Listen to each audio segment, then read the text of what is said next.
ಸ್ನೇಹಿತರೆ, ಎಲ್ಲರಿಗೂ ನಮಸ್ಕಾರ. ನಾನು ನಿಮ್ಮ ಗೌರೀಶ್ ಆರಾಧ್ಯ. ಶ್ರೀ ಗುರುದತ್ತ ತತ್ವ ಯೂಟ್ಯೂಬ್ ಚಾನಲ್ಗೆ ತಮ್ಮೆಲ್ಲರಿಗೂ ಆತ್ಮೀಯವಾದ ಸ್ವಾಗತ. ಸ್ನೇಹಿತರೆ, ಇವತ್ತಿನ ಸಂಚಿಕೆಯಲ್ಲಿ ನಾನು ವಿಶೇಷವಾಗಿ ತಮ್ಮಗಳಿಗೆ ಋಣಗಳು ಮತ್ತು ಪಿತೃದೋಷದ ಬಗ್ಗೆ ತಿಳಿಸ್ಕೊಡ್ತಾ ಇದ್ದೀನಿ. ಹಾಗಾದ್ರೆ ಬನ್ನಿ ಇದ್ರ ಬಗ್ಗೆ ಮತ್ತಷ್ಟು ತಿಳಿದುಕೊಳ್ಳೋಣ. ಸ್ನೇಹಿತರೆ, ಋಣಗಳಲ್ಲಿ ಏನಾಗ್ತದೆ ಅಂತ ಹೇಳಿದ್ರೆ ಪಂಚಮಹಾಋಣಗಳು ಅಂತ ಅನ್ನುವಂಥದ್ದು ನಮ್ಮ ಒಂದು ಸ್ಕ್ರಿಪ್ಚರ್ಸ್ಗಳಲ್ಲಿ ಉಲ್ಲೇಖ ಆಗಿದೆ. ಅಂದರೆ ನಮ್ಮ ಒಂದು ಧಾರ್ಮಿಕ ಅಥವಾ ಆಧ್ಯಾತ್ಮಿಕ ಒಂದು ಹಿನ್ನೆಲೆಯ ಚೌಕಟ್ಟಿನಲ್ಲಿ 5 ರೀತಿಯ ಋಣಗಳನ್ನು ಉಲ್ಲೇಖ ಮಾಡಲಾಗಿದೆ. ಯಾವುದು ಅಂತ ಹೇಳಿದ್ರೆ ಒಂದು ದೇವಋಣ, ಇನ್ನೊಂದು ಋಷಿ ಋಣ, ಪಿತೃಋಣ, ಮನುಷ್ಯ ಋಣ ಮತ್ತು ಭೂತ ಋಣ ಅನ್ನತಕ್ಕಂಥದ್ದು ಬರ್ತದೆ. ಇಲ್ಲಿ ದೇವಋಣ ಅಂತ ಹೇಳಿದ್ರೆ ದೇವತಾ ಕಾರ್ಯಗಳಿಗೆ ಅಥವಾ ದೇವರಿಗೆ ಸಂಬಂಧಪಟ್ಟತಕ್ಕಂಥ ಒಂದು ಋಣಗಳು. ಋಷಿ ಅಂತ ಹೇಳಿದ್ರೆ ಗುರುಗಳಿಗೆ ಸಂಬಂಧಪಟ್ಟತಕ್ಕಂದ್ರೆ ಗುರು ಮತ್ತು ಶಿಷ್ಯರ ನಡುವೆ ಇರತಕ್ಕಂಥ ಆ ಒಂದು ಋಣಗಳನ್ನ ನಾವು ಋಷಿ ಋಣ ಅಂತ ಹೇಳ್ತೀವಿ. ಪಿತೃಋಣ ಅಂತ ಹೇಳೋದಾದ್ರೆ ಇಲ್ಲಿ ಏನಾಗುತ್ತೆ ಅಂತಂದ್ರೆ ಪಿತೃಗಳು ಅಥವಾ ನಮ್ಮ ತಂದೆ ತಾಯಿಯಂದಿರು ಮತ್ತೆ ಪೂರ್ವಿಕರಿಗೆ ಸಂಬಂಧಪಟ್ಟತಕ್ಕಂಥ ಒಂದು ಋಣಗಳನ್ನು ನಾವು ಪಿತೃಋಣ ಅಂತ ಹೇಳ್ತೀವಿ. ಮನುಷ್ಯ ಋಣ ಅಂತ ಹೇಳಿದ್ರೆ ನಾವು ಒಂದು ಸಾಮಾಜಿಕವಾಗಿ ಈ ಒಂದು ಒಂದು ಒಂದು ಹೇಗೆ ಅಂತಂದ್ರೆ ನಾವು ಬದುಕಬೇಕು ಅಂತ ಹೇಳಿದ್ರೆ ಬೇರೆಯವರ ಒಂದು ಸಹಾಯ ಕೂಡ ಬರ್ತದೆ. ಅದನ್ನು ನಾವು ಒಂದು ಮನುಷ್ಯ ಋಣ ಅಂತ ಹೇಳ್ತೀವಿ. ಅದೇ ರೀತಿಯಲ್ಲಿ ಭೂತ ಋಣ ಅಂತ ಹೇಳಿದ್ರೆ ಪಂಚಭೂತಗಳಿಗೆ ಹೇಗೆ ರಿಲೇಟ್ ಆಗಿರತಕ್ಕಂಥ ಒಂದು ಋಣ, ಅಂದ್ರೆ ಈ ಪ್ರಕೃತಿಯಿಂದ ನಾವು ಏನು ಪಡ್ಕೊಳ್ತೀವಿ ಆ ಒಂದು ಋಣಗಳು ಕೂಡ ನಮ್ಮಲ್ಲಿ ಇರುತ್ತೆ ಅಂತ ಅಂದ್ಬಿಟ್ಟು. ಹಾಗಾಗಿ ಏನಾಗ್ತದೆ ಅಂತ ಹೇಳಿದ್ರೆ ಒಂದು ನಮ್ಮ ಒಂದು ಆಧ್ಯಾತ್ಮಿಕ ಅಥವಾ ಒಂದು ಧಾರ್ಮಿಕ ಹಿನ್ನೆಲೆಯಲ್ಲಿ ಅಂತ ನಾನು ಏನು ಹೇಳಿದೆ, ಇಲ್ಲಿ ಸ್ಕ್ರಿಪ್ಚರ್ ಅಲ್ಲಿ ರಿಲೇಟ್ ಆಗಿರತಕ್ಕಂಥ ಈ ಒಂದು 5 ಋಣಗಳು. ಇಲ್ಲಿ ಏನಾಗ್ತದೆ ಅಂತ ಹೇಳಿದ್ರೆ ನಾನು ತಿಳಿಸಿರೋ ಹಾಗೆ ಪಿತೃಋಣಕ್ಕೆ ನಾನು ಜಾಸ್ತಿ ಒಂದು ಪ್ರಾಮುಖ್ಯತೆ ಕೊಟ್ಟು ಮತ್ತೆ ಪಿತೃದೋಷದ ಬಗ್ಗೆ ನಾನು ತಿಳಿಸ್ತಾ ಇದ್ದೀನಿ. ಇಲ್ಲಿ ಏನಾಗುತ್ತೆ ಅಂದ್ರೆ ಪಿತೃಗಳಿಗೆ ಅಂದ್ರೆ ತಂದೆ ತಾಯಿಯಂದಿರಾಗಿರ್ಬೋದು ಅಥವಾ ನಮ್ಮ ಒಂದು ಆ ಒಂದು ಪೂರ್ವಿಕರ ಒಂದು ಲೈನೇಜ್ ಅಂತ ನಾವೇನು ಹೇಳ್ತೀವಿ ಅಂದ್ರೆ ವಂಶಾವಳಿ ಅಂತ ಏನಿರುತ್ತೆ, ಇಲ್ಲಿ ಆಗೋತಕ್ಕಂಥ ಕೆಲವು ಅಂದ್ರೆ ಏನಾಗ್ತದೆ ದೋಷಗಳೇನಾದ್ರು ಉಂಟಾದಾಗ ಅಂದ್ರೆ ಅಥವಾ ಆ ಋಣ ಒಂದು ಕಾರ್ಯಗಳಲ್ಲಿ ಎಲ್ಲಾದರೂ ಕೂಡ ಎಲ್ಲೋ ಒಂದು ಕಡೆ ಪ್ರಾಬ್ಲಮ್ ಈ ಥರ ಏನಾದರೂ ಒಂದು ಇತ್ತು ಅಂತ ಅಂದಾಗ ನಾವು ಏನಾಗ್ತದೆ ಅಂದರೆ ಈ ಒಂದು ಋಣದಿಂದಾಗಿ ದೋಷಗಳು ಉಂಟಾಗ್ತದೆ ಅನ್ನತಕ್ಕಂಥದ್ದು ಕೂಡ ಉಲ್ಲೇಖ ಆಗಿದೆ.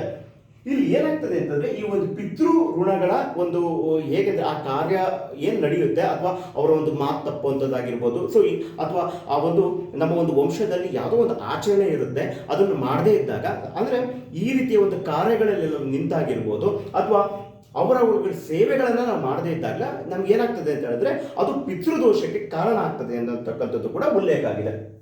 ಸೊ ಪಿತೃಋಣದಿಂದ ಒಂದು ಪಿತೃದೋಷ ಬರ್ತದೆ. ಇಲ್ಲಿ ನೋಡಿ ನಾವು ಪಿತೃದೋಷದ ಬಗ್ಗೆ ಹೇಳಕ್ಕಾಯ್ತು ಅಂತ ಹೇಳಿದ್ರೆ ಇಲ್ಲಿ 14 ರೀತಿಯ ಪಿತೃದೋಷಗಳು ಕೂಡ ಉಲ್ಲೇಖ ಆಗಿರ್ತದೆ.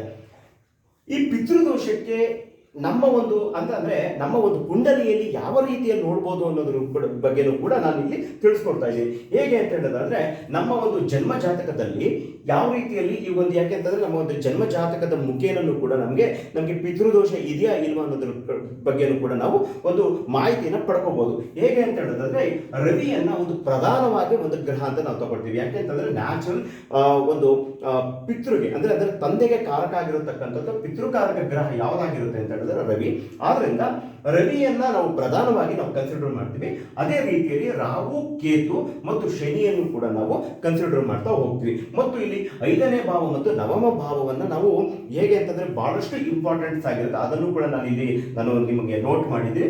ಜೊತೆಗೆ ಏನಾಗ್ತದೆ ಅಂದ್ರೆ ಕೆಲವು ಸಲ ಚಂದ್ರ ಮತ್ತು ಕುಜರ ಒಂದು ಅಂದ್ರೆ ಪ್ರೆಸೆನ್ಸ್ಗಳು ಕೂಡ ನಮಗೆ ಒಂದು ಪಿತೃದೋಷವನ್ನ ನಮಗೆ ಸೂಚಿಸುತ್ತೆ. ಅಂದ್ರೆ ನಮ್ಮ ಒಂದು ಜನ್ಮ ಜಾತಕ ಅಥವಾ ನಮ್ಮ ಕುಂಡಲಿಯಲ್ಲಿ ನಾನು ಒಂದು ಎಕ್ಸಾಂಪಲ್ ನಾನು ತೋರಿಸೋದಾದ್ರೆ ಇಲ್ಲಿ ನೋಡಿ, ನಾನು ಈಗ ನಮ್ಮ ಲಗ್ನದಿಂದ 9ನೇ ಭಾವದಲ್ಲಿ ರಾಹು ಇದೆ. ಇದು ಕೂಡ ನಮ್ಗೆ ಏನಂತ ತಿಳಿಸುತ್ತೆ ಅಂತ ಹೇಳಿದ್ರೆ ನಮ್ಮ ಪಿತೃದೋಷದ ಬಗ್ಗೆ ಒಂದು ಏನಾಗುತ್ತೆ ಪಿತೃದೋಷವನ್ನ ಸೂಚಿಸುತ್ತೆ. ಓಕೆ, ಅದೇ ರೀತಿಯಲ್ಲಿ ಕೆಲವು ಸಲ ಏನಾಗುತ್ತೆ ಅಂದ್ರೆ ರವಿ ಅಂತಂದ್ರೆ ನಾನು ಏನ್ ಕಾರಕ ಗ್ರಹ ಅಂತ ಏನ್ ಹೇಳಿದೆ, ಇದು ಕೆಲವು ಸಲ ನೀಚ ಸ್ಥಾನಕ್ಕೆ ಹೋಗಿರ್ಬೋದು ಅಥವಾ ಎಲ್ಲೋ ಒಂದ್ ಕಡೆ ಬಲ ಕಳ್ಕೊಂಡಿರುತ್ತದೆ ಅಥವಾ ರಾಹು ಮತ್ತು ಕೇತುವಿನ ಸಂಪರ್ಕದಲ್ಲಿ ಅಥವಾ ಶನಿಯ ಸಂಪರ್ಕದಲ್ಲಿ ಇದ್ದಾಗ ಕೂಡ ಇದೇನಾಗ್ತದೆ ಅಂತ ಹೇಳಿದ್ರೆ ನಮಗೆ ಒಂದು ಈ ಒಂದು ಪಿತೃದೋಷದ ಬಗ್ಗೆ ನಮಗೆ ಇದು ಸೂಚನೆಯನ್ನ ನಮಗೆ ತೋರಿಸುತ್ತೆ.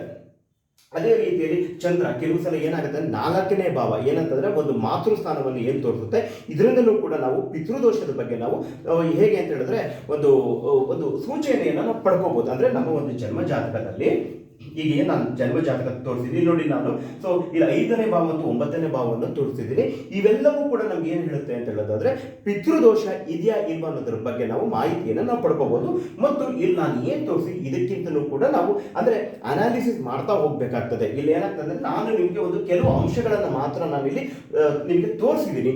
ಇದಕ್ಕಿಂತಲೂ ಕೂಡ ನಾವು ಹೆಚ್ಚಿನದಾಗಿ ನಾವು ಒಂದು ನಮ್ಮ ಒಂದು ಜನ್ಮ ಜಾತಕದ ಅನಾಲಿಸಿಸ್ಗಳನ್ನ ಮಾಡ್ಕೊಳ್ಬೇಕಾಗ್ತದೆ. ಸ್ನೇಹಿತರೆ, ಈಗ ನಮಗೆ ಪಿತೃದೋಷಗಳು ಇದ್ದಾಗ ನಾವು ಯಾವ ರೀತಿಯಲ್ಲಿ ಅಂದ್ರೆ ನಾವು ನಮ್ಮ ಒಂದು ಮಾಹಿತಿ ಒಂದು ಕುಂಡಲಿ ಮುಖಾಂತರದಲ್ಲಿ ನಾವು ಮಾಹಿತಿಯನ್ನು ಪಡ್ಕೊಳ್ತೀವಿ. ನಂತರದಲ್ಲಿ ಯಾವ ರೀತಿ ಇದನ್ನ ನಾವು ಹೇಗೆ ಅಂತಂದ್ರೆ ಒಂದು ಪರಿಹಾರ ಹೇಗೆ, ಇದಕ್ಕೊಂದು ಸೊಲ್ಯೂಷನ್ ಹೇಗೆ ಅಂತ ನಾವು ತಿಳ್ಕೊಳ್ಳೋದಾದ್ರೆ ತಾವುಗಳು ಕೂಡ ಗಮನಿಸಿರ್ತೀರಿ.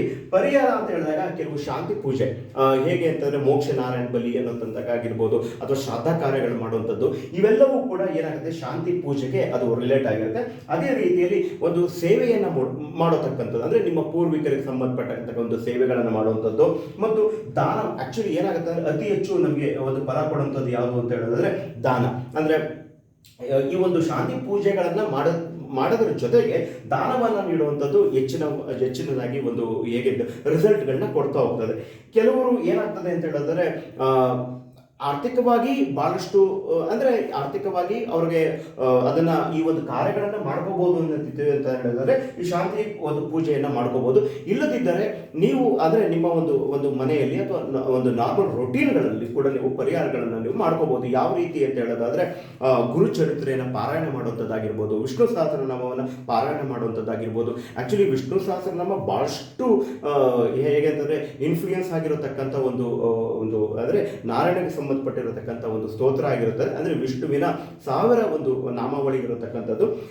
ಸರ್ವರೋಗಗಳಿಗೂ ವಿಷ್ಣು ಸಹಸ್ರನಾಮ ಪರಿಹಾರ ಅಂತ ಹೇಳ್ತಾರೆ, ಅದು ಉಲ್ಲೇಖ ಆಗಿರುವಂಥದ್ದು. ಅದನ್ನು ನೀವು ಮಾಡ್ಬೋದು. ಅಥವಾ ನೀವು ಹೇಗೆ ಅಂತ ಹೇಳೋದಾದ್ರೆ ಗುರುದತ್ತ ಚರಿತ್ರೆಯನ್ನು ಪಠನೆ ಮಾಡುವಂಥದ್ದು. ಇವೆಲ್ಲವೂ ಕೂಡ ನಾವೊಂದು ಏನಾದ ದೈನಂದಿನವಾಗಿ ಮಾಡ್ಕೊಂಡು ಹೋಯ್ತು ಅಂತ ಹೇಳಿದ್ರೆ ರಿಸಲ್ಟ್ಗಳು ಜಾಸ್ತಿ ಸಿಗ್ತಾ ಹೋಗ್ತದೆ.